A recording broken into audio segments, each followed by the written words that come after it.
അസ്സലാമു അലൈക്കും വറഹ്മത്തുള്ളാഹി വബറകാതുഹു.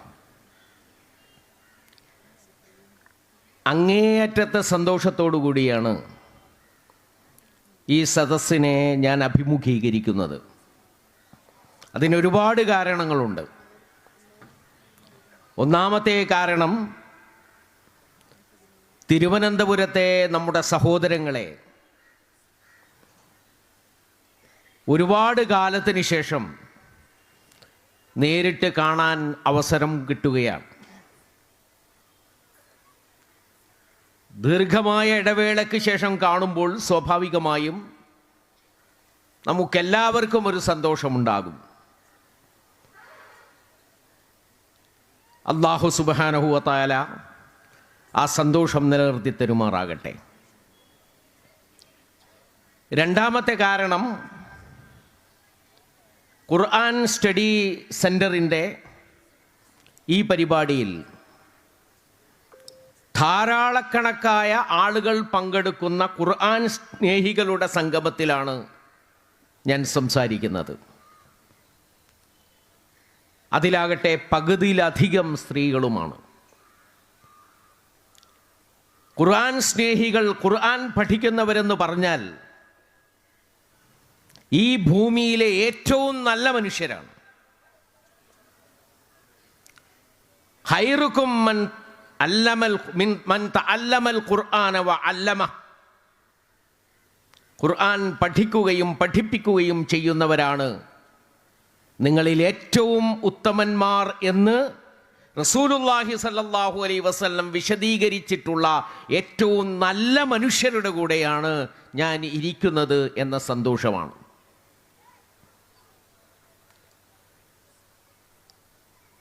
40 കൊല്ലമായി തിരുവനന്തപുരം ജില്ലയിൽ വരാനും ഇവിടുത്തെ ആളുകളുമായി സംസാരിക്കുവാനും അവസരമുണ്ടായിട്ടുള്ള ഒരാളാണ് ഞാൻ. ഈ അടുത്ത കാലത്താണ് കുറച്ച് ഇടവേള വന്നിട്ടുള്ളത്. ഡൽഹിയിലേക്ക് മാറിപ്പോയതിന് ശേഷം വരവ് അപ്പപ്പോളാണ്. 40 വർഷം മുമ്പ് തിരുവനന്തപുരത്ത് വരുന്ന സന്ദർഭത്തിൽ ഖുർആൻ അറിയുന്നവരുടെ എണ്ണം വളരെ കുറവായിരുന്നു. ഖുർആനിനെ കുറിച്ച് വല്ലതും അറിയണമെങ്കിൽ, ഖുർആനെ അടിസ്ഥാനപ്പെടുത്തി വല്ലതും കേൾക്കണമെങ്കിൽ മലബാറിൽ നിന്ന് ആളുകൾ വരണം എന്ന ഒരു ഭാവമായിരുന്നു ആളുകൾക്കുണ്ടായിരുന്നത്.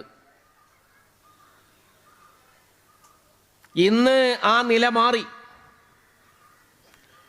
ഇന്ന് ഖുർആൻ പഠിച്ചവരും പഠിപ്പിക്കുന്നവരും ഖുർആനിനെ സ്നേഹിക്കുന്നവരും ഖുർആൻ ജീവിതത്തിൽ പകർത്തുന്നവരും തിരുവനന്തപുരം ജില്ലയിൽ ധാരാളമായിട്ടുണ്ട്. അതിൻ്റെ ഒരു സാക്ഷ്യമാണ് നമുക്കിവിടെ കാണാൻ കഴിയുന്നത്. ഇമാം മാലിക് റഹ്മത്തുള്ളാഹി അലൈഹി പറയുന്ന ഒരു വാചകമുണ്ട്. ഈ സമുദായത്തിൻ്റെ തുടക്കം എങ്ങനെയാണോ നന്നായത്, അതുകൊണ്ട് മാത്രമേ സമുദായത്തിൻ്റെ അവസാനവും നന്നാവുകയുള്ളൂ. ലാ യസ്ലുഹു ഹാദിഹിൽ ഉമ്മ ഇല്ലാ ബിമാ സലുഹ അവ്വലുഹ. ഈ സമുദായത്തിൻ്റെ ആദ്യ കാലഘട്ടത്തിൽ എങ്ങനെയാണോ കർമ്മോത്സുകമായ, ആവേശോജ്വലമായ, വിശ്വാസ തീവ്രമായ ഒരു സമൂഹത്തെ വളർത്തിയെടുത്തിട്ടുള്ളത്, അതേ വഴിയിലൂടെ മാത്രമേ അവസാന കാലത്തും ഒരു സമൂഹത്തെ വളർത്തിയെടുക്കാൻ കഴിയുകയുള്ളൂ. ഈ വസ്തുത ഇസ്ലാമിക പ്രസ്ഥാനം വളരെ നേരത്തെ തന്നെ മനസ്സിലാക്കി. ഖുർആൻ വ്യാപകമാക്കുക എന്ന ലക്ഷ്യത്തോടുകൂടി ആദ്യം ആരംഭിച്ച പരിപാടി ഖുർആൻ ദർസ് അല്ലെങ്കിൽ ഖുർആൻ ക്ലാസ് എന്ന പരിപാടിയായിരുന്നു. പൊതുജനങ്ങളെ വിളിച്ചിരുത്തി, മുസ്ലിം സാമാന്യ ജനങ്ങളെ വിളിച്ചിരുത്തിക്കൊണ്ട് അവരുടെ മുമ്പിൽ ആദ്യമായി മനോഹരമായി ഖുർആൻ ഓതിക്കേൾപ്പിക്കും. ഓതിക്കേൾപ്പിച്ചതിന് ശേഷം അതിൻ്റെ പദാനുപത അർത്ഥം പറയും. പിന്നീട് ആ വചനങ്ങൾ അവതരിപ്പിക്കാനുള്ള സാഹചര്യം, ഏത് സന്ദർഭത്തിലാണ് ആ വചനങ്ങൾ അവതരിപ്പിക്കപ്പെട്ടത് എന്നത് വിശദീകരിക്കും. ആ സാഹചര്യത്തിൽ ആ വചനങ്ങളിൽ നിന്ന് ഏത് ആശയമാണ് ഉൾക്കൊണ്ടത് എന്ന് ജനങ്ങളെ ബോധ്യപ്പെടുത്തും. അവസാനമായി ആ വചനങ്ങളിൽ നിന്ന് ഈ കാലഘട്ടത്തിലെ ജനത, തൻ്റെ മുന്നിലിരിക്കുന്ന ആളുകൾ ഏത് സന്ദേശമാണ് ഉൾക്കൊള്ളേണ്ടതെന്നും എങ്ങനെയാണ് മുന്നോട്ട് പോകേണ്ടത് എന്നും വിശദീകരിക്കും. ഇങ്ങനെയുള്ള മനോഹരമായ ഒരു പരിപാടി, അരമണിക്കൂറോ 40 മിനിറ്റോ നീണ്ടു നിൽക്കുന്ന പരിപാടിയാണ് അന്ന് ഖുർആൻ ക്ലാസ് അല്ലെങ്കിൽ ഖുർആൻ ദർസ് എന്ന് പറഞ്ഞിരുന്നത്. ഏതാണ്ട് 2-3 പതിറ്റാണ്ടുകൾ ഇടതടവില്ലാതെ ഈ പ്രവർത്തനം നടത്തിപ്പോന്നു. പക്ഷെ അപ്പോഴും ഖുർആൻ ആളുകൾ പഠിക്കാറുണ്ടായിരുന്നില്ല. ഖുർആനിൽ എന്താണ് പറഞ്ഞത് എന്ന് മനസ്സിലാക്കുകയും അതിനെ അനുധാവനം ചെയ്യാൻ താല്പര്യപ്പെടുകയുമായിരുന്നു ചെയ്തിരുന്നത്. അപ്പോൾ നമ്മൾ മനസ്സിലാക്കി കുറച്ചുകൂടി ഒരു സ്റ്റെപ്പ് കൂടി മുന്നോട്ട് പോകേണ്ടതുണ്ട്. മറ്റുള്ളവർ പറയുന്നത് കേട്ടുകൊണ്ട് അല്ലെങ്കിൽ പരിഭാഷകൾ വായിച്ചുകൊണ്ട് മാത്രം ഖുർആനികാശയങ്ങൾ മനസ്സിലാക്കുകയും ഖുർആനിനെ കുറിച്ച് ചിന്തിക്കുകയും ചെയ്യുന്നതിന് പകരം സ്വയം ഖുർആൻ വായിക്കാനും വായിക്കുമ്പോൾ അതിൻ്റെ അർത്ഥം മനസ്സിലാക്കാനും അർത്ഥം മനസ്സിലാക്കുമ്പോൾ തന്നെ അതിൻ്റെ ആശയങ്ങളിലേക്ക് ഊളിയിട്ട് പോകാനും കഴിയുന്ന ഒരു കഴിവ് പഠിതാക്കളിൽ വളർത്തിയെടുക്കേണ്ടത് ആവശ്യമാണ്. അങ്ങനെയാണ് ഖുർആൻ സ്റ്റഡി സെന്റർ ആരംഭിച്ചത്. ഖുർആൻ സ്റ്റഡി സെന്ററിൽ തുടർച്ചയായി ഖുർആൻ പഠിപ്പിക്കുന്നു, ആയത്തുകൾ പഠിപ്പിക്കുന്നു, ആ ആയത്തുകൾ ഉൾക്കൊള്ളുന്ന വാക്കുകൾ പഠിപ്പിക്കുന്നു, ആ വാക്കുകളുടെ ഉച്ചാരണം പഠിപ്പിക്കുന്നു, ആ വാക്കുകൾ ഉൾക്കൊള്ളുന്ന ഗ്രാമർ നിയമങ്ങൾ പഠിപ്പിക്കുന്നു. അങ്ങനെ പഠിച്ച ഭാഗവും പഠിപ്പിക്കപ്പെടാത്ത ഭാഗവും ഒരുപോലെ മനസ്സിലാക്കാൻ കഴിയുന്ന ഒരു കഴിവ്, ഒരു സ്കിൽ, ഒരു നോളജ്, ഒരു ഇൻസ്ട്രുമെന്റ് പഠിതാവിന് ലഭിക്കുന്നു. 10,000-കണക്കിന് ആളുകളാണ് ആ കോഴ്സുകൾ കഴിഞ്ഞ് മുന്നോട്ട് പോയത്. ഞാൻ വിചാരിക്കുന്നു ആ കോഴ്സ് കൊണ്ട് ഏറ്റവും കൂടുതൽ ഉപകാരമുണ്ടായിട്ടുള്ള ഒരു ജില്ല, ജനസംഖ്യാനുപാതികമായി മുസ്ലിം ജനസംഖ്യാനുപാതികമായി ഏറ്റവും കൂടുതൽ ഉപകാരം ഉണ്ടായിട്ടുള്ള ഒരു ജില്ലയാണ് തിരുവനന്തപുരം ജില്ല എന്ന് പറയുന്നത്. ആ തിരുവനന്തപുരം ജില്ല ഖുർആൻ പഠിക്കുന്നവരെ മാത്രമല്ല സംഭാവന ചെയ്തത്, ഖുർആൻ പഠിപ്പിക്കുന്നവരെ സംഭാവന ചെയ്തിട്ടുണ്ട്. ഖുർആനിന്റെ വെളിച്ചത്തിൽ ജീവിതത്തിലെ പ്രശ്നങ്ങളെ നിർദ്ധാരണം ചെയ്യാനും അതിന് മറുപടി കണ്ടെത്താനും കഴിയുന്ന ആളുകളെ ഖുർആൻ സ്റ്റഡി സെന്റർ ഇവിടെ സംഭാവന ചെയ്തിട്ടുണ്ട്. ഞാൻ പറഞ്ഞത് ഈ ഒരു പരിപാടിയിൽ പങ്കെടുക്കുന്നത് കൊണ്ട് എനിക്ക് എത്രമാത്രം സന്തോഷമുണ്ട് എന്നാണ്. വളരെ വിജയഗാഥയാണ്, വലിയ വിജയഗാഥയാണ് യഥാർത്ഥത്തിൽ ഈ ഖുർആൻ സ്റ്റഡി സെന്റർ എന്നത്, പ്രത്യേകിച്ച് അത് തിരുവനന്തപുരം ജില്ലയിൽ. നോക്കൂ, നമ്മുടെ ജീവിതത്തിൻ്റെ ആധാരമാണ് ഖുർആൻ. നമ്മുടെ ജീവിതത്തിൻ്റെ ആധാരമാണ് ഖുർആൻ. നമ്മുടെ വ്യക്തി ജീവിതത്തിൻ്റെ ആധാരം, നമ്മുടെ കുടുംബ ജീവിതത്തിൻ്റെ ആധാരം, നമ്മുടെ സമുദായത്തിൻ്റെ ആധാരം, സമൂഹത്തിലുള്ള നമ്മുടെ പ്രതിനിധാനത്തിൻ്റെ ആധാരം, നമ്മുടെ സാമ്പത്തിക ജീവിതത്തിൻ്റെ ആധാരം, നമ്മുടെ സംസ്കാരത്തിൻ്റെ ആധാരം, നമ്മുടെ നാഗരികതയുടെ ആധാരം, എല്ലാറ്റിൻ്റെയും ആധാരമായി നിൽക്കുന്ന വേദഗ്രന്ഥമാണ് ഖുർആൻ. ആ ഖുർആനെ അല്ലാഹു സുബ്ഹാനഹു വ തആല എത്ര പവിത്രമാണ് ആയിട്ടാണ് സംരക്ഷിച്ചിട്ടുള്ളത്. എങ്ങനെയാണ് ഖുർആനെ അല്ലാഹു ഡീൽ ചെയ്തിട്ടുള്ളത് എന്ന് നമുക്ക് ഖുർആനിലൂടെ സഞ്ചരിക്കുമ്പോൾ കാണാൻ കഴിയും.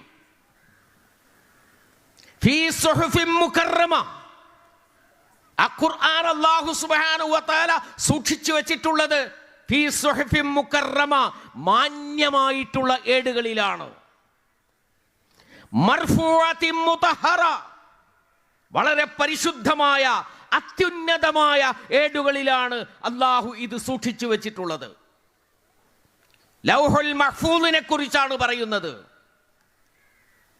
ഫീ കിതാബിൻ മക്നൂൻ, അടച്ചു വെക്കപ്പെട്ട, ലാ യമസ്സഹു ഇല്ലൽ മുതഹ്ഹറൂൻ, വിശുദ്ധരായ ആളുകൾക്ക് മാത്രം സ്പർശിക്കാൻ കഴിയുന്ന, അല്ലാത്തവർക്ക് അടുക്കാൻ പോലും പറ്റാത്ത അതിവിശുദ്ധമായ അതിസുരക്ഷിതമായ ഒരിടത്തിലാണ് അല്ലാഹു സുബ്ഹാനഹു വ തആല അത് സൂക്ഷിച്ചു വച്ചിരിക്കുന്നത് എന്ന് ഖുർആൻ നമുക്ക് പറഞ്ഞു തരികയാണ്. അവിടെ നിന്ന് ആ ലൗഹുൽ മഹ്ഫൂദിൽ നിന്ന് വിശുദ്ധ ഖുർആൻ കൊണ്ടുവരുന്നത് ആരാണ്? ആ വിശുദ്ധ ഖുർആൻ ഭൂമിയിലേക്ക് കൊണ്ടുവരുന്നത് അർ-റൂഹുൽ ഖുദ്സ്, റൂഹുൽ അമീൻ, വിശ്വസ്തനായ ആത്മാവ്, പരിശുദ്ധനായ ആത്മാവ് എന്ന് വിളിക്കപ്പെടുന്ന ജിബ്രീൽ അലൈഹിസ്സലാമാണ് കൊണ്ടുവരുന്നത്.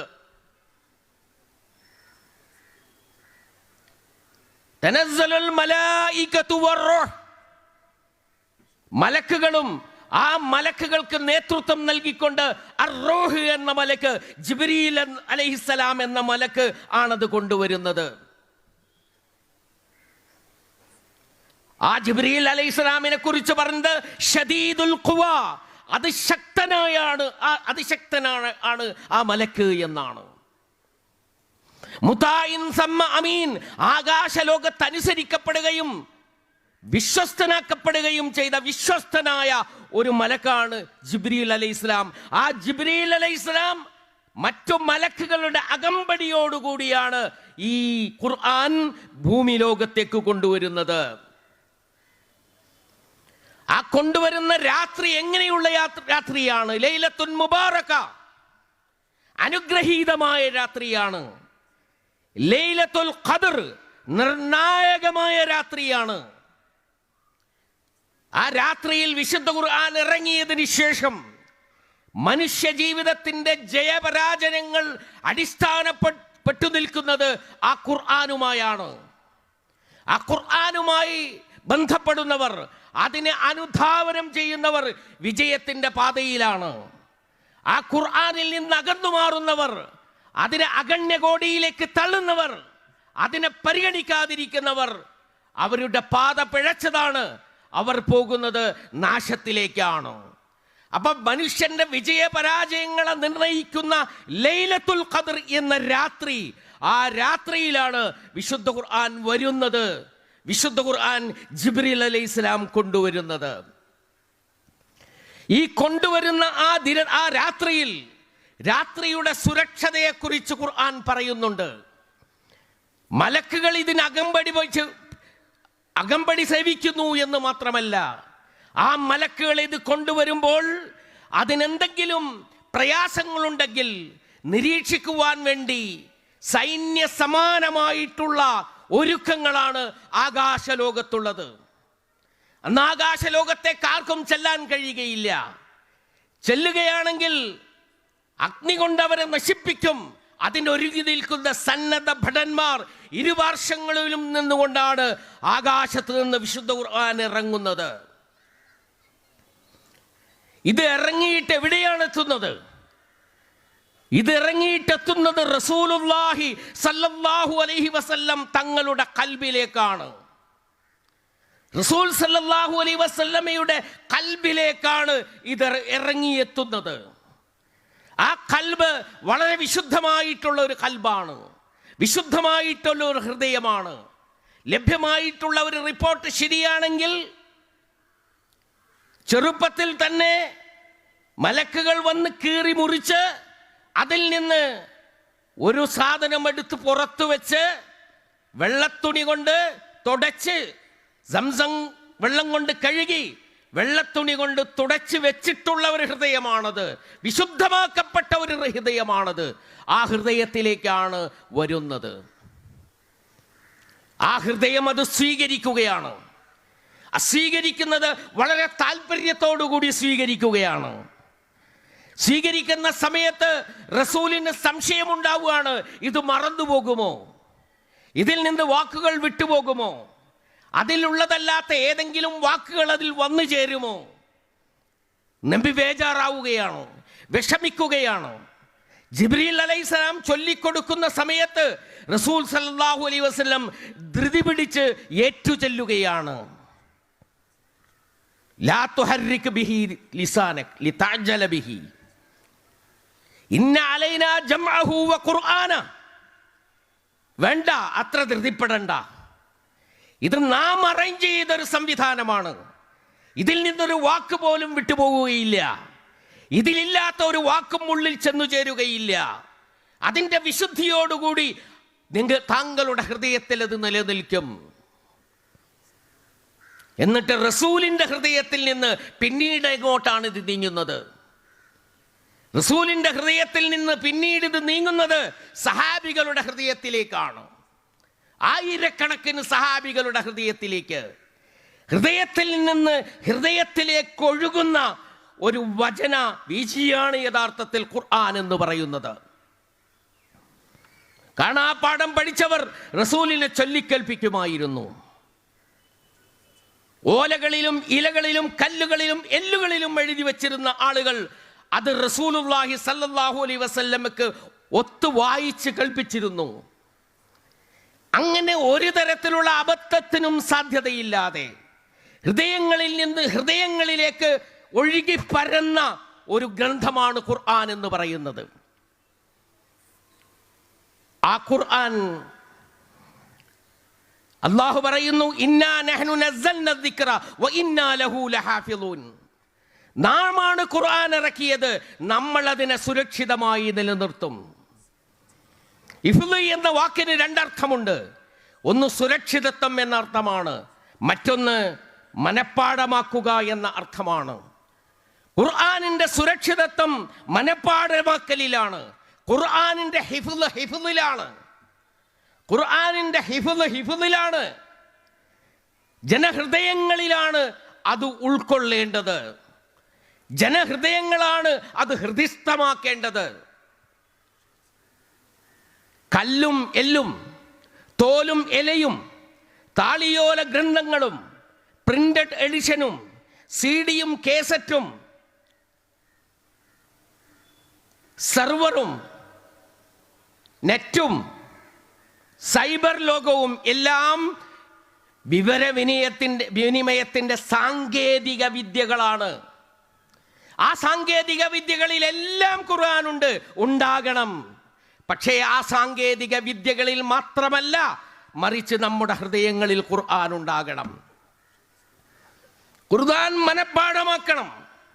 അത് നമ്മുടെ ഒരു ബാധ്യതയാണ്. ആയിരക്കണക്കിന് പതിനായിരക്കണക്കിന് സഹാബികളാണ് മനപ്പാഠമാക്കിയത്. പിന്നീട് താബികളിൽ നിന്ന് താബികളിലേക്ക് അവരുടെ പിന്മറക്കാരിലേക്ക് തുടർന്നു വരുന്ന ഹിഫ്ളിൻ്റെതായ ഒരു ശൃംഖലയാണ്, ലോകാവസാനം വരെ നിലനിൽക്കുന്ന ഒരു ശൃംഖലയാണ് ഖുർആനിൻ്റെ ഒഴുക്ക് എന്ന് പറയുന്നത്. അതിലെ ഒരു കണ്ണി മാത്രമാണ് നാം. സലഫുകളിൽ നിന്ന് സ്വീകരിക്കുകയും ഖലഫുകളിലേക്ക് കൊടുക്കുകയും ചെയ്യുന്ന ഒരു കണ്ണി മാത്രമാണ് നാം. നമ്മുടെ പഴയ തലമുറയിൽ നിന്ന് സ്വീകരിച്ചു, നമ്മളതിനെ ഉൾക്കൊണ്ടു, ജീവിതത്തിൽ പകർത്താൻ ശ്രമിച്ചു. ഇനി നമ്മുടെ അടുത്ത തലമുറയിലേക്കും അത് കൈമാറണം. നിങ്ങളുടെ ഹൃദയങ്ങളിൽ നിന്ന് അവരുടെ ഹൃദയങ്ങളിലേക്ക് കൈമാറണം. റമദാൻ വരികയാണ്. റമദാൻ വായനയുടെ മാസമാണ്. ഖുർആൻ പാരായണത്തിൻ്റെ മാസമാണ്. തിലാവത്തുൽ ഖുർആൻ എന്നൊരു പ്രയോഗമുണ്ട്. വളരെ മനോഹരമായ ഒരു പ്രയോഗമാണ് തിലാവത്തുൽ ഖുർആൻ എന്ന് പറയുന്നത്. ഉത്ലു മാ ഊഹിയ ഇലൈക മിർ റബ്ബിക്, നിന്റെ നാഥനിൽ നിന്ന് നിനക്ക് വഴി ലഭിച്ചത് നീ പാരായണം ചെയ്യുക, നീ തിലാവത്ത് നടത്തുക. പക്ഷെ തിലാവത്തിൻ്റെ അർത്ഥം കേവലമായിട്ടുള്ള പാരായണം എന്നല്ല. തലാ യത്ലു എന്ന അറബി വാക്കിൻ്റെ അർത്ഥം അനുധാവനം ചെയ്യുക എന്നതാണ്. ഖുർആനിനെ അനുധാവനം ചെയ്യുക. എന്തുകൊണ്ടാണ് വായനക്ക് തിലാവത്ത് എന്ന് പറയുന്നത്? അക്ഷരങ്ങളെ നമ്മുടെ കണ്ണുകൾ അനുധാവനം ചെയ്യുന്നു. അക്ഷരങ്ങളെ നമ്മുടെ കണ്ണുകൾ അനുധാവനം ചെയ്യുന്നു. അതുകൊണ്ടാണ് തിലാവത്ത് എന്ന് പറയുന്നത്. ആ കണ്ണുകളെ നമ്മുടെ ചുണ്ടുകൾ അനുധാവനം ചെയ്യുന്നു. അതാണ് തിലാവത്ത് എന്ന് പറയുന്നത്, അനുധാവനം ചെയ്യുന്നത് എന്ന് പറയുന്നത്. ആ ചുണ്ടുകളെ, നമ്മുടെ ചുണ്ടുകളെ നമ്മുടെ മസ്തിഷ്കം അനുധാവനം ചെയ്യുന്നു. അഫലാ യതദബ്ബറൂനൽ ഖുർആൻ, ഖുർആനിനെ കുറിച്ച് ചിന്തിക്കുന്നില്ലേ? നമ്മുടെ മസ്തിഷ്കങ്ങളോടാണ് ഖുർആൻ സംവദിക്കുന്നത്. അപ്പോ നമ്മുടെ ചുണ്ടുകളെ നമ്മുടെ മസ്തിഷ്കം അനുധാവനം ചെയ്യുന്നു. പക്ഷെ മസ്തിഷ്കം മാത്രമല്ല അനുധാവനം ചെയ്യുന്നത്, മറിച്ച് നമ്മുടെ മസ്തിഷ്കങ്ങളെ നമ്മുടെ ഹൃദയം അനുധാവനം ചെയ്യുന്നു. നമ്മുടെ മസ്തിഷ്കങ്ങളെ നമ്മുടെ ഹൃദയം അനുധാവനം ചെയ്യുന്നു. എങ്ങനെയാണ് അനുധാവനം ചെയ്യുന്നത്? അല്ലാഹുവിൻ്റെ വചനം ഓതിക്കൽപ്പിക്കപ്പെടുമ്പോൾ വജിലത്ത് ഖുലൂബുഹും, വജിലത്ത് ഖുലൂബുഹും, നമ്മുടെ ഹൃദയങ്ങൾ ഇങ്ങനെ പ്രകമ്പനം കൊള്ളുകയാണ്, ഇടറുകയാണ്, അതിങ്ങനെ ചഞ്ചലമായി ചഞ്ചലചിത്തരായി തീരുകയാണ് നാം. ഖുർആൻ വായിക്കുന്ന സമയത്ത് അതിൽ നിന്ന് മനസ്സിലാക്കുന്ന കാര്യങ്ങൾ നമ്മുടെ ഹൃദയത്തിൻ്റെ ഉള്ളിലേക്ക് ഇറങ്ങിയിട്ട് നമ്മുടെ ഹൃദയം ചഞ്ചലചിത്തമായി മാറുന്നു എന്നാണ് അല്ലാഹു സൂചിപ്പിക്കുന്നത്. മാത്രമല്ല, ഇത് പാരായണം ചെയ്യുന്ന സമയത്ത്, പാരായണം ചെയ്യുന്ന ഇത് കേൾക്കുന്ന സമയത്ത് കണ്ണിന്ന് കണ്ണുനീരിങ്ങനെ വരികയാണ്, കണ്ണിന്ന് കണ്ണുനീരിങ്ങനെ വരികയാണ്. ആലോചിച്ചിട്ട്, അള്ളാഹുവിനെ കുറിച്ച് ആലോചിച്ചിട്ട്, അള്ളാഹുവിൻ്റെ ദൃഷ്ടാന്തങ്ങളെ കുറിച്ച് ആലോചിച്ചിട്ട്, സ്വർഗത്തെക്കുറിച്ച് ആലോചിച്ചിട്ട്, നരകത്തെക്കുറിച്ച് ആലോചിച്ചിട്ട്, മുൻകഴിഞ്ഞ തലമുറകളെ അധമ മാർഗങ്ങളെ കുറിച്ച് ആലോചിച്ചിട്ട്, അവരനുഭവിച്ചിട്ടുള്ള ശിക്ഷകളെ കുറിച്ച് ആലോചിച്ചിട്ട്, മനുഷ്യൻ അനുഭവിക്കുന്ന പ്രയാസങ്ങളെ കുറിച്ച് ആലോചിച്ചിട്ട് നമ്മുടെ കണ്ണുകളിൽ നിന്ന് കണ്ണുനീര് കണ്ടു വരികയാണ്.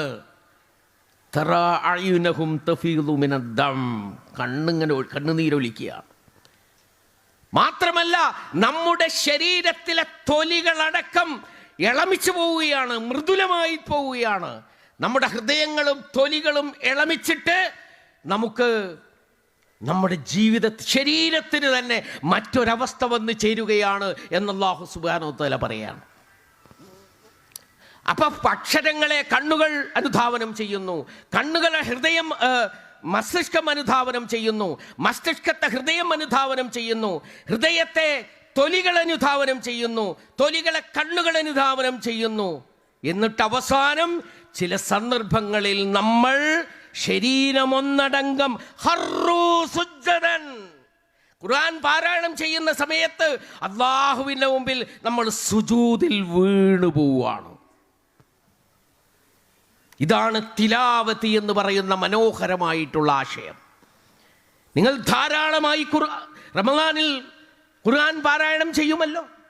ആ ചെയ്യുന്ന സമയത്ത് നിങ്ങളൊന്ന് ആലോചിക്കണം, നിങ്ങളുടെ തിലാവത്ത് ഈ തിലാവത്തിൻ്റെ പരിധിയിൽ പെടുമോ? ഈ തിലാവത്തിലേക്ക് ഉയർത്തുവാൻ നിങ്ങൾക്ക് കഴിയുമോ എന്ന് നിങ്ങൾക്ക് ആലോചിക്കാൻ കഴിയണം. അങ്ങനെ കഴിയണമെങ്കിൽ ഖുർആൻ ഓതിയാൽ മാത്രം പോരാ, അതിൻ്റെ അർത്ഥം അറിയണം, അത് മനസ്സിലാക്കണം. മനസ്സിലാക്കിക്കൊണ്ട് മനസ്സിലിരുത്തിക്കൊണ്ട് ഓതണം. അത് നിങ്ങളുടെ ശരീരത്തിലും നിങ്ങളുടെ തൊലിയിലും നിങ്ങളുടെ കണ്ണിലും നിങ്ങളുടെ മുഖത്തും നിങ്ങളുടെ വികാരങ്ങളിലും നിങ്ങളുടെ വിചാരങ്ങളിലും മാറ്റമുണ്ടാക്കണം. ഇതാണ് തിലാവത്തുൽ ഖുർആൻ എന്ന് പറയുന്നത്. ഇതാണ് തിലാവത്തുൽ ഖുർആൻ. ഈ ഖുർആനെ കുറിച്ച് നിങ്ങൾ ആലോചിച്ചിട്ടുണ്ടോ? എന്താണ് ഖുർആൻ? ഖുർആൻ ഒരു വെല്ലുവിളിയൊക്കെ നടത്തുന്നുണ്ട്. വെല്ലുവിളി എന്താണ്? നിങ്ങൾക്ക് ഇതുപോലെയുള്ള ഒരു ഖുർആൻ കൊണ്ടുവരാൻ കഴിയുമോ എന്നുള്ളതാണ് ഖുർആനിൻ്റെ വെല്ലുവിളി. ഈ വെല്ലുവിളിയും വളരെ ഉചിതമായ വെല്ലുവിളിയാണ്. കിണറിൽ ഇറങ്ങുന്ന ആളോട് മരത്തിൽ കയറി കാണിക്കാമോ എന്ന് ചോദിക്കുന്നത് വെല്ലുവിളിയല്ല. മരത്തിൽ കയറുന്ന ഒരാളോട് കിണറിൽ ഇറങ്ങി കാണിക്കാമോ എന്നതൊരു വെല്ലുവിളിയല്ല. മല കയറുന്ന ആളുകളോട് നീന്തി കാണിക്കാമോ എന്ന് ചോദിക്കുന്നത് വെല്ലുവിളിയല്ല. എന്നാൽ പ്രവാചകൻ സല്ലല്ലാഹു അലൈഹി വസല്ലമയുടെ കാലഘട്ടത്തിലെ സാഹിത്യ സമ്രാട്ടുകളായ, മനോഹരമായ കവിതകൾ എഴുതി കഅബയുടെ കില്ലയിൽ കെട്ടിത്തൂക്കിയിരുന്ന മുഅല്ലഖാത്ത് രചിച്ചിരുന്ന ആളുകളോട് ആണ് പറയുന്നത്, ഇതുപോലുള്ള ഒരു ഗ്രന്ഥം നിങ്ങൾക്ക് കൊണ്ടുവരാൻ കഴിയുമോ എന്നുള്ള ചോദ്യം. ആ വെല്ലുവിളി ഇന്നും നിലനിർത്തുകയാണ്. ആ വെല്ലുവിളി ഇന്നും നിലനിൽക്കുകയാണ്. ആ വെല്ലുവിളി നാളെയും നിലനിൽക്കും. ആദ്യം പറയുന്നു, ഖുൽ ലഇൻ ഇജ്തമഅത്തിൽ ഇൻസു വൽ ജിന്നു അലാ അൻ യഅ്തു ബിമിസ്ലി ഹാദൽ ഖുർആൻ ലാ യഅ്തൂന ബിമിസ്ലിഹി. മനുഷ്യരും ജിന്നും എല്ലാവരും കൂടി ഒരുമിച്ച് കൂടിയാലും ഇതുപോലെ ഒരു ഗ്രന്ഥം നിങ്ങൾക്ക് കൊണ്ടുവരാൻ കഴിയുകയില്ല. ഇതുപോലെ ഒരു ഖുർആൻ കൊണ്ടുവരാൻ കഴിയുകയില്ല. വെല്ലുവിളി കുറച്ചുകൂടി ധൈര്യസമേതം ആവർത്തിക്കുന്നു. കുറച്ചുകൂടി ടാസ്ക് കുറച്ചുകൊണ്ട് ആവർത്തിക്കുന്നു. وَإِن كُنتُمْ فِي رَيْبٍ مِّمَّا نَزَّلْنَا عَلَى عَبْدِنَا فَأْتُوا بِسُورَةٍ مِّن مِّثْلِهِ وَادْعُوا شُهَدَاءَكُم مِّن دُونِ اللَّهِ إِن كُنتُمْ صَادِقِينَ. നിങ്ങൾക്ക് പറ്റുകയാണെങ്കിൽ ഇതുപോലെയുള്ള ഒരു സൂറത്ത് കൊണ്ടുവരൂ എന്നുള്ള വെല്ലുവിളിയുണ്ട്. അതിനിടയ്ക്ക് ഒരു 10 സൂറത്ത് കൊണ്ടുവരൂ എന്ന വെല്ലുവിളിയുണ്ട്. ഒരു സൂറത്ത് കൊണ്ടുവരൂ എന്ന വെല്ലുവിളിയുണ്ട്. ആരോടാണ് വെല്ലുവിളിക്കുന്നത്? സാഹിത്യ സാമ്രാട്ടുകളോടാണ് വെല്ലുവിളിക്കുന്നത്. ഈ വെല്ലുവിളിയുടെ അർത്ഥം എന്താണ്? ഈ വെല്ലുവിളിയുടെ അർത്ഥം ഒരിക്കലും അറബി ഭാഷയിൽ ഇത്ര നല്ല ഒരു ഗ്രന്ഥം രചിക്കാൻ കഴിയില്ല എന്നത് മാത്രമല്ല. അതിന് 3-4 കാര്യങ്ങളുണ്ട്. ആ കാര്യങ്ങൾ കൂടി നമ്മൾ മനസ്സിലാക്കണം. ഒന്നാമത്തേത് ഭാഷ തന്നെയാണ്. ഖുർആനിൻ്റെ ഭാഷ നിങ്ങൾ ശ്രദ്ധിച്ചിട്ടുണ്ടോ? ഓരോ വചനങ്ങളിലും ഏറ്റവും നല്ല വാക്കുകൾ തിരഞ്ഞെടുത്ത് അത് ചെത്തി മിനുക്കി ഒരു ഹാരത്തിൽ പുഷ്പങ്ങൾ എങ്ങനെയാണോ അടുക്കടുക്കായി വെക്കുന്നത്, മാല കോർത്ത് വെക്കുന്നത്, അതുപോലെ ഖുർആനിലെ വചനങ്ങൾ, വാക്കുകൾ അടുക്കടുക്കായി വെച്ചിരിക്കുകയാണ്. ഖുർആൻ ഇറങ്ങിയ സന്ദർഭത്തിൽ അറബി ഭാഷയുടെ സാഹിത്യത്തിന്റെ മാനദണ്ഡമായിരുന്നു ഖുർആൻ. 15 നൂറ്റാണ്ട് ഏതാണ്ട് പിന്നിടാൻ പോകുന്നു. ഈ കഴിഞ്ഞ 14.5 നൂറ്റാണ്ടിലും വിശുദ്ധ ഖുർആൻ തന്നെയാണ് അറബി ഭാഷയുടെ നന്മയുടെ മാനദണ്ഡം. ഖുർആനിലെ ഏതെങ്കിലും ഒരു വാചകം എടുത്തിട്ട് ആ വാചകത്തിൽ അവിടെ ആ പദം വെച്ചതിന് പകരം ഈ പദം വെച്ചിരുന്നെങ്കിൽ എത്ര നന്നായിരുന്നു എന്ന് പറയാൻ ഒരാൾക്കും സാധ്യമല്ലാത്ത വിധം അറബി ഭാഷയുടെ ഒരു നട്ടെല്ലായി യഥാർത്ഥത്തിൽ ഖുർആൻ നിലനിൽക്കുന്നു എന്നുള്ളതാണ്. കഴിഞ്ഞ 14.5 നൂറ്റാണ്ട് കാലം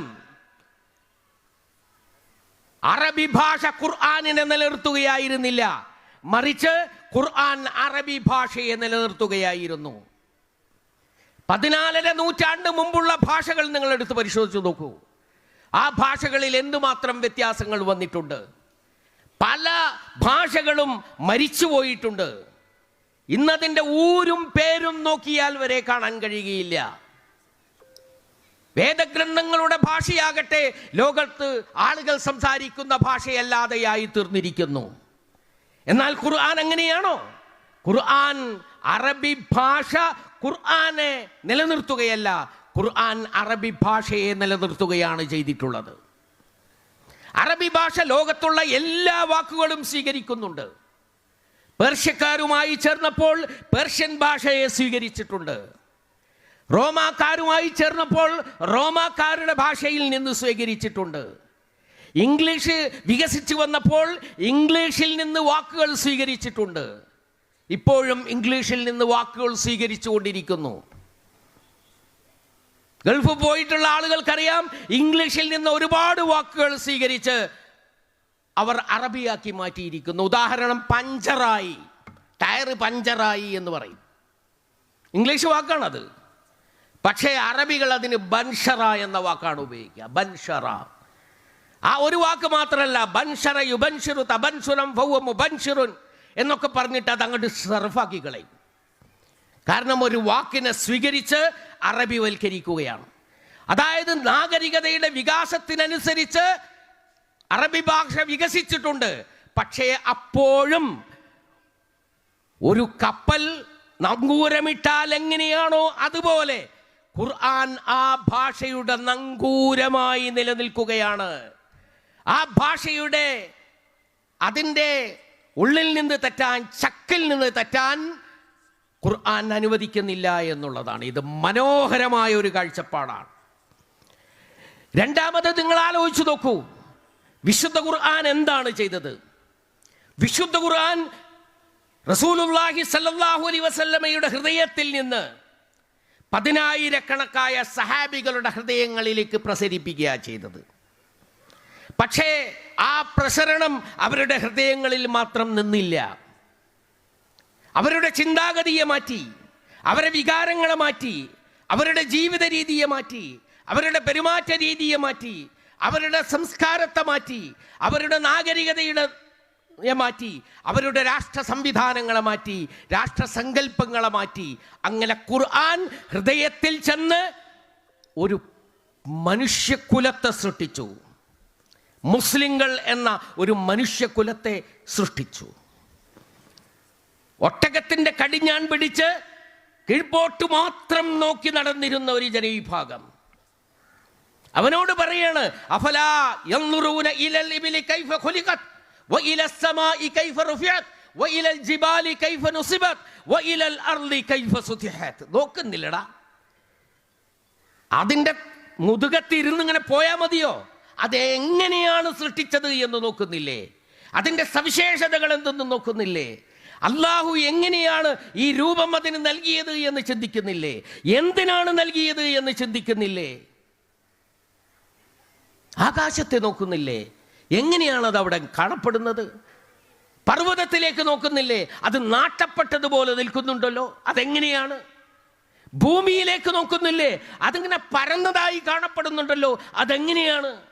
ചിന്തിക്കൂ, ആലോചിക്കൂ. അഫലാ തഅഖിലൂൻ അഫലാ തശ്ഉറൂൻ അഫലാ തഅലമൂൻ അഫലാ തതബക്കറൂൻ അഫലാ തതദബ്ബറൂൻ. നിങ്ങൾ ആലോചിക്കുന്നില്ലേ? നിങ്ങൾക്ക് ചിന്തയില്ലേ? നിങ്ങൾക്ക് മൂളയില്ലേ? എന്താണോ പരിചിതനം ചെയ്താലെന്ന് പറഞ്ഞ് ഈ ഗ്രാമീണനായ അറബിയുടെ തലമണ്ട കടിച്ച് പ്രകോപിച്ച് പ്രൊവോക്കേറ്റ് ചെയ്ത് അവനെ ഉണർത്തി വളർത്തി ഒരു നാഗരികതയുടെയും സംസ്കാരത്തിൻ്റെയും ഉടമയാക്കി മാറ്റുന്നു. ഇതാണ് ഖുർആന്റെ സ്വാധീനം. അതുകൊണ്ടാണ് മൈക്കിൾ എച്ച് ഹട്ട് എന്ന് പറയുന്ന ചരിത്രകാരൻ, ചരിത്രത്തെ കുറിച്ച് പഠിച്ചയാൾ, ലോകത്തെ ഏറ്റവും സ്വാധീനം ചെലുത്തിയ വ്യക്തി ആര് എന്ന ചോദ്യത്തിന് പ്രവാചകൻ എന്ന മറുപടി പറഞ്ഞത്. പ്രവാചകൻ സല്ലല്ലാഹു അലൈഹി വസല്ലം ഖുർആൻ എന്ന ഈ ടൂൾ ഉപയോഗിച്ചുകൊണ്ട് എങ്ങനെയാണ് സംസ്കാരങ്ങളെ മാറ്റിയത്, നാഗരികതകളെ മാറ്റിയത്? മനുഷ്യകുലത്തെ തന്നെ അബദ്ധസഞ്ചാരം നടത്തുന്ന മനുഷ്യ നദിയെ തടഞ്ഞു നിർത്തി ശരിയായ പന്ഥാവിലേക്ക് തിരിച്ചുവിട്ടത് എങ്ങനെയെന്ന് പ്രവാചകനെ കൊണ്ടുപിടിക്കണം. പ്രവാചകനാണ് യഥാർത്ഥത്തിൽ വിശുദ്ധ ഖുർആൻ പ്രാക്ടീസ് ചെയ്ത് കാണിച്ചു കൊടുത്ത ആൾ. പ്രവാചകന്റെ വ്യക്തിജീവിതം, പ്രവാചകൻ സല്ലല്ലാഹു അലൈഹി വസല്ലമയുടെ സാമൂഹ്യ ജീവിതം, കുടുംബ ജീവിതം ഖുർആനായിരുന്നു. സിംപ്ലി, വളരെ ലളിതമായി ആളുകൾ ചോദിച്ചു, റസൂലിൻ്റെ സ്വഭാവം എങ്ങനെയുണ്ടായിരുന്നു? അതിനുള്ള മറുപടി കാന ഖുലുഖുഹു ഖുർആൻ, അദ്ദേഹത്തിൻ്റെ സ്വഭാവം ഖുർആനായിരുന്നു. വേറെ നരേറ്റീവ് ഒന്നും ആവശ്യമില്ല, വേറെ ഡിസ്ക്രിപ്ഷൻ ഒന്നും കൊടുക്കേണ്ട കാര്യമില്ല. വളരെ വിശദമായി ഖുർആനിലുണ്ട്. ഖുർആനിൻ്റെ പ്രാക്ടിക്കലി നിങ്ങൾ തിയറിക്കലി നോക്കൂ, അതിൻ്റെ പ്രാക്ടീസാണ് റസൂലുള്ളാഹി സ്വല്ലല്ലാഹു അലൈഹി വസല്ലം.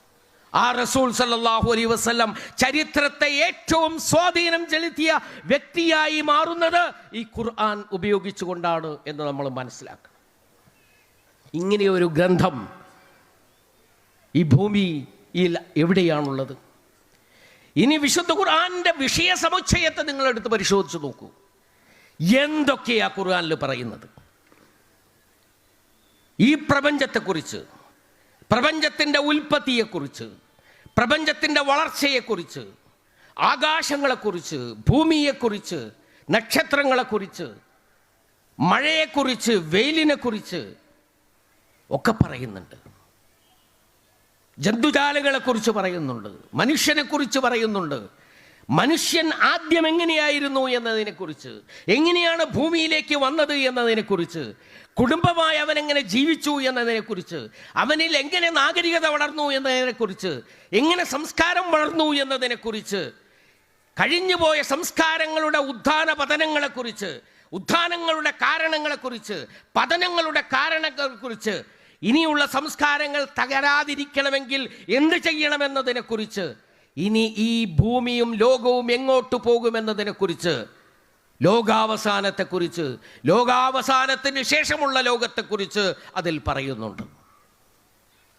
ഓരോ മനുഷ്യനെക്കുറിച്ച്, അവൻ്റെ ഉത്ഭവത്തെക്കുറിച്ച്, അവൻ്റെ വളർച്ചയെക്കുറിച്ച്, അവൻ്റെ ശൈശവത്തെക്കുറിച്ച്, കൗമാരത്തെക്കുറിച്ച്, യുവത്വത്തെക്കുറിച്ച്, വാർദ്ധക്യത്തെക്കുറിച്ച്, വാർദ്ധക്യത്തിന് ശേഷം വീണ്ടും കുട്ടിത്തം തിരിച്ചു വരുന്നതിനെക്കുറിച്ച്, അവൻ്റെ നന്മയെക്കുറിച്ച്, തിന്മയെക്കുറിച്ച്, വിചാരണയെക്കുറിച്ച്, സ്വർഗത്തെക്കുറിച്ച്, നരകത്തെക്കുറിച്ച് എല്ലാം പറയുന്നുണ്ട്.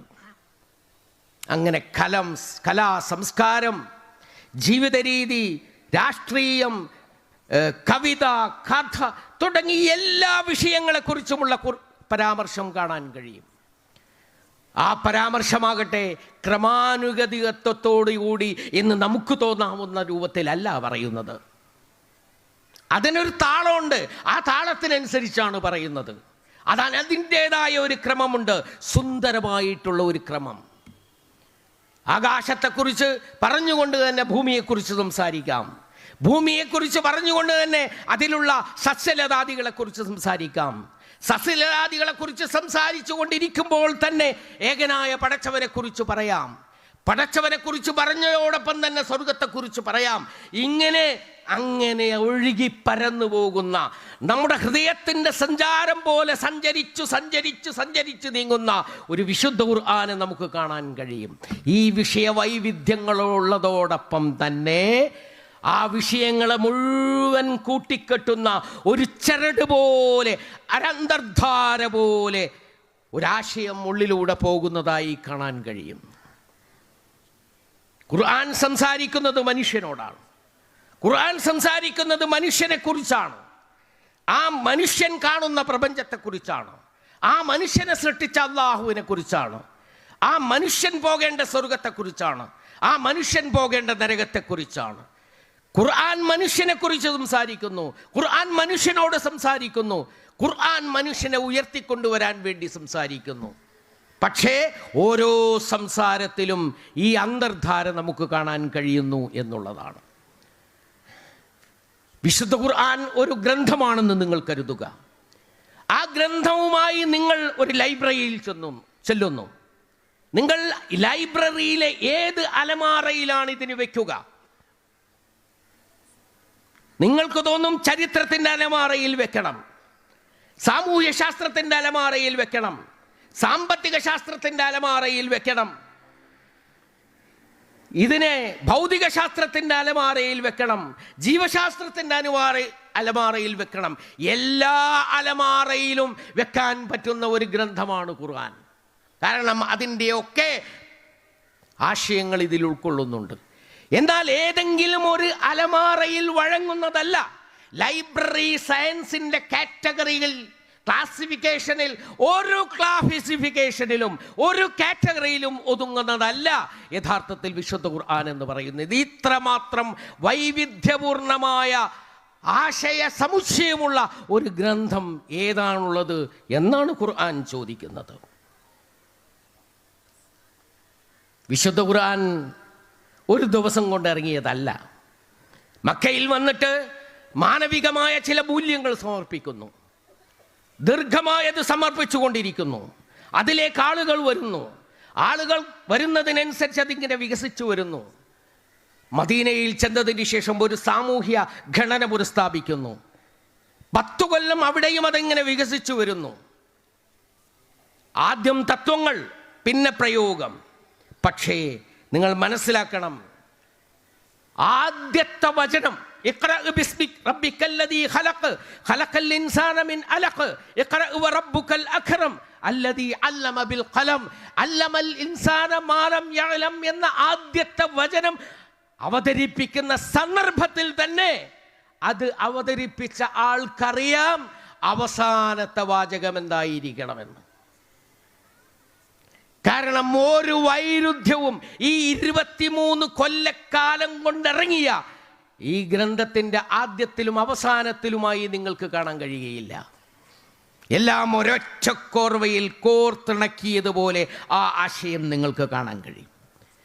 ഈ 23 കൊല്ലം കൊണ്ടിങ്ങനെ വാരിപ്പിടിച്ചെഴുതിയിട്ടുള്ള അല്ലെങ്കിൽ ഇറങ്ങിയിട്ടുള്ള ഈ സാധനം ഉണ്ടല്ലോ, ആ സാധനം ആകെ കൂടി ഒരു ഘടന എടുത്ത് പരിശോധിച്ചാലോ മനോഹരമായ ഒരു ഘടന. ആദ്യം സൂറത്തുൽ ഫാത്തിഹ, ഇഹ്ദിനസ് സിറാത്തൽ മുസ്തഖീം എന്നൊരു പ്രാർത്ഥന, പടച്ചോനെ നേരായ വഴി എനിക്ക് കാണിച്ചു തരണമേ എന്നൊരു പ്രാർത്ഥന. അടുത്ത പേജിൽ അതിന് മറുപടി, ദാലിക്കൽ കിതാബു ലാ റൈബ ഫീഹി ഹുദൽ ലിൽ മുത്തഖീൻ.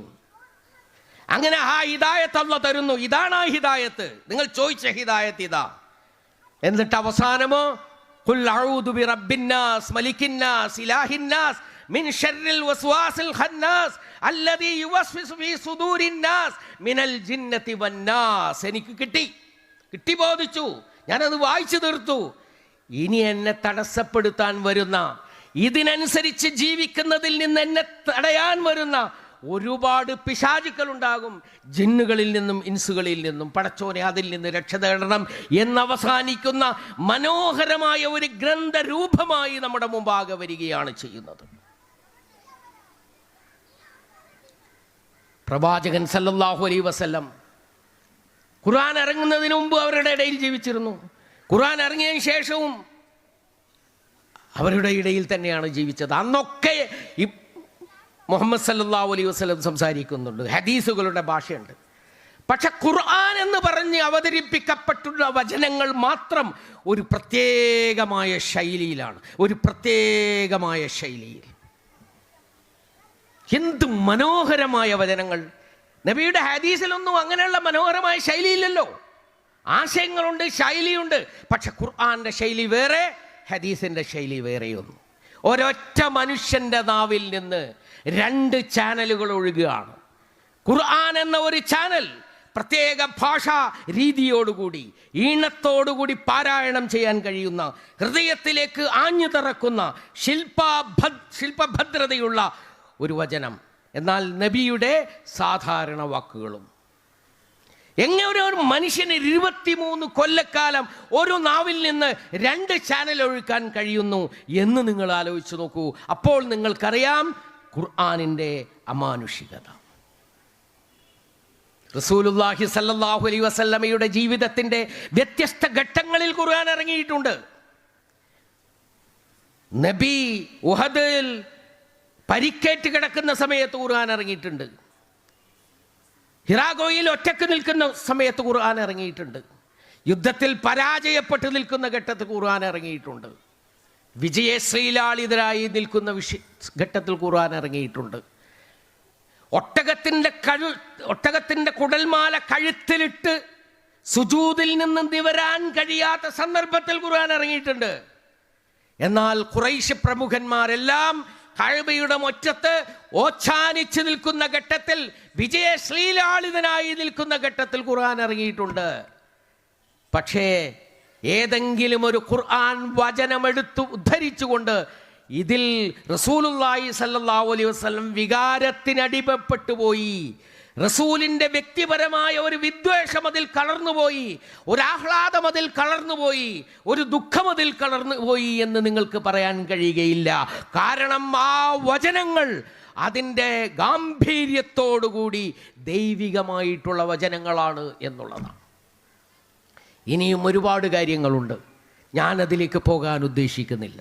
നമ്മുടെ മുമ്പാകെ ചോദ്യം, അല്ലാഹ് ഇത്രയധികം പ്രാധാന്യം കൊടുത്ത ഒരു ഗ്രന്ഥം ഇത്രയധികം സമൂഹത്തെ മാറ്റിമറിച്ച ഒരു ഗ്രന്ഥം, നമ്മൾ വളരെ സ്നേഹിക്കുന്ന, ചുംബിക്കുന്ന, നമ്മൾ ഉയരത്ത് മാത്രം വെക്കാൻ ഇഷ്ടപ്പെടുന്ന ഈ ഗ്രന്ഥം നമ്മൾ തുറന്നു നോക്കിയിട്ടുണ്ടോ? തുറന്നിട്ടുണ്ടെങ്കിൽ വായിച്ചിട്ടുണ്ടോ? വായിച്ചിട്ടുണ്ടെങ്കിൽ അർത്ഥം മനസ്സിലാക്കിയിട്ടുണ്ടോ? അർത്ഥം മനസ്സിലാക്കിയിട്ടുണ്ടെങ്കിൽ അത് മറ്റുള്ളവർക്ക് പറഞ്ഞു മനസ്സിലാക്കി കൊടുത്തിട്ടുണ്ടോ? നമ്മുടെ ജീവിതത്തിൽ പകർത്തിയിട്ടുണ്ടോ? ആരെങ്കിലും അർത്ഥം പറയുമ്പോൾ അത് കേൾക്കുക പോലും വേണ്ട എന്നാണോ നമ്മൾ തീരുമാനിച്ചിട്ടുള്ളത് എന്ന മൗലികമായ ചോദ്യം അവിടെ നിൽക്കുകയാണ്.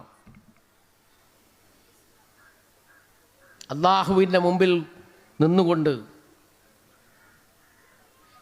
പടച്ചോനെ, എൻ്റെ കൗമ് ഈ ഖുർആനിനെ ഒഴിവാക്കി കളഞ്ഞല്ലോ, അതുകൊണ്ടാണ് അവർക്ക് പരാജയമുണ്ടായത്, അതുകൊണ്ടാണ് അവർക്ക് ഇത്രമേൽ ആക്ഷേപങ്ങൾ കേൾക്കാൻ വേണ്ടി വരുന്നത്, അതുകൊണ്ടാണ് സമൂഹത്തിൽ അവർ വേണ്ടാത്തവരായി മാറിയിട്ടുള്ളത് എന്ന് റസൂലുള്ളാഹി സ്വല്ലല്ലാഹു അലൈഹി വസല്ലം പരിതപിക്കുമ്പോൾ, അങ്ങനെ പരിതപിക്കുന്നത് നമ്മെക്കുറിച്ചുകൂടിയാകുന്നത് നമ്മൾ ഇഷ്ടപ്പെടുന്നുണ്ടോ? ഇഷ്ടപ്പെടുന്നില്ലെങ്കിൽ ഞാൻ എൻ്റെ പ്രിയപ്പെട്ട സഹോദരന്മാരോട് പറയുന്നു, നമ്മൾ ഖുർആനുമായി ഇനിയും അടുക്കേണ്ടതുണ്ട്. ഇവിടെ പ്രസിഡന്റ് അമീൻ സാഹിബ് പറഞ്ഞു, ഈ പ്രസംഗം കേട്ടുകൊണ്ടിരിക്കുന്ന ആർക്കും ഖുർആൻ പഠിക്കാൻ ഇന്ന തടസ്സമായിരുന്നു ഉണ്ടായിരുന്നത് എന്ന് പറയാൻ ഒരു നിവൃത്തിയില്ല. ഏത് തരത്തിലുള്ള ക്ലാസ്സാണോ ആ ക്ലാസ്സിന് നിങ്ങൾക്ക് സൗകര്യം ചെയ്തു തരും. നിങ്ങളതിന് സന്നദ്ധമാകണം എന്നാണ് എനിക്ക് പറയാനുള്ളത്. പ്രത്യേകിച്ച് നമ്മൾ ജീവിക്കുന്ന ഒരു സമൂഹമുണ്ടല്ലോ, ഈ സമൂഹത്തിൽ ഖുർആനിൻ്റെ സന്ദേശം ആവശ്യമുണ്ട്.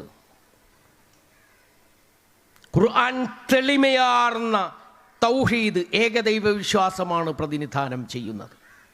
വളരെ കോംപ്ലിക്കേറ്റഡ് ആയിട്ടുള്ള ദൈവവിശ്വാസമുള്ള സമൂഹത്തിന് ഖുർആന്റെ തെളിമയായ തൗഹീദ് ആവശ്യമുണ്ട്.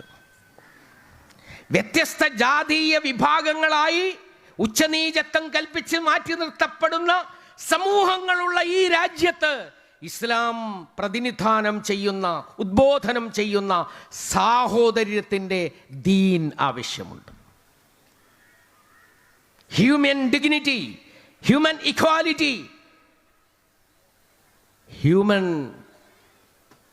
യൂണിറ്റി, മനുഷ്യൻ്റെ ഐക്യം, മനുഷ്യൻ്റെ സമത്വം, മനുഷ്യൻ്റെ അഭിമാനം എന്നിവ ഉയർത്തിപ്പിടിക്കുന്ന ഖുർആനിക ആശയങ്ങൾ ഇന്ത്യൻ സമൂഹത്തിന് ആവശ്യമുണ്ട്. 40 കോടിയോളം വരുന്ന ജനങ്ങൾ പട്ടിണി കിടക്കുന്ന ഒരു രാജ്യത്തിന് കാരുണ്യത്തിലധിഷ്ഠിതമായ ദീൻ ആവശ്യമുണ്ട്.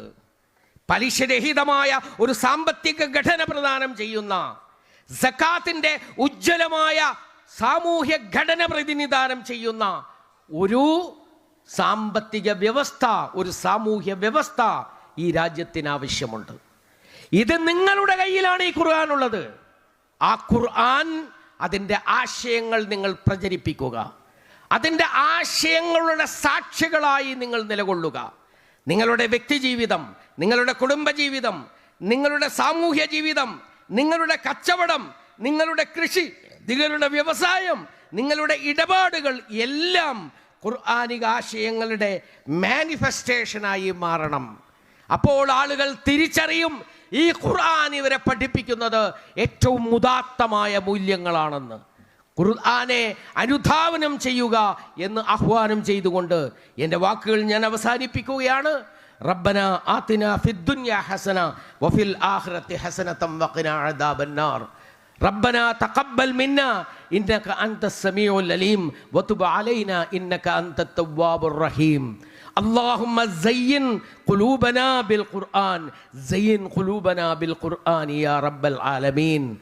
اللهم أتمم لنا نورنا يا رب العالمين. وآخر دعوانا أن الحمد لله رب العالمين والسلام والحمد لله.